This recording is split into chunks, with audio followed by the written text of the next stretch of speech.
How to redirect tension without creating conflict at work.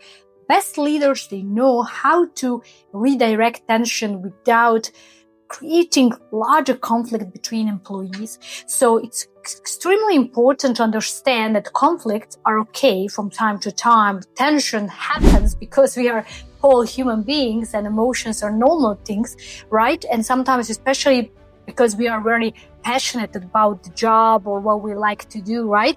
So we get into confrontation with someone to maybe protect our ideas or to actually defend our point of view, which is normal thing, right? But best leaders know how to really kind of lower it down and make it normal, make it, very productive, and to take the best out of it. So let's first of all discuss what are those 3 little things that great leaders do in order to redirect this tension, this emotional tension, without actually going into the huge conflict, right? So the first thing is they know how to lower the emotional temperature.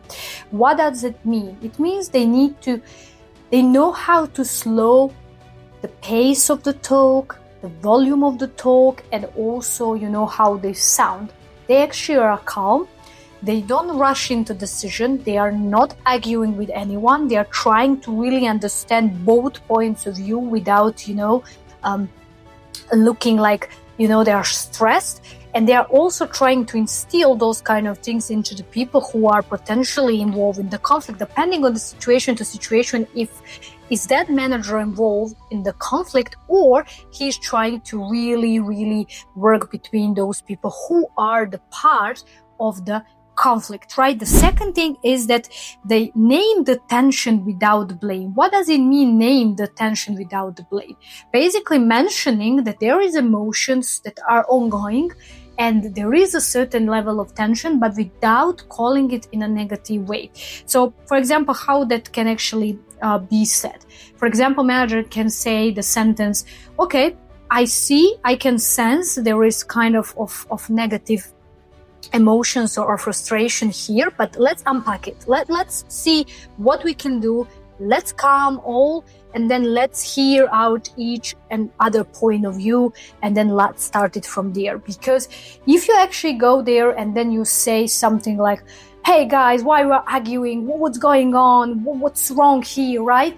Then immediately this arguing, wrong here, what's wrong with you guys, right? Or what's wrong with you if the leader is confronting another side, then in that sense, the person and the people who are involved, actually, they're going to be like, oh, why you are, telling us that you're arguing? You're not arguing, right? And then they start this like kind of even worse situation where people start actually fighting over if it's really a conflict or it's not a conflict. It's very important. And also, and very important thing, the last but not least, is to redirect the tension and this, emotional, basically a situation towards the focus and solutions.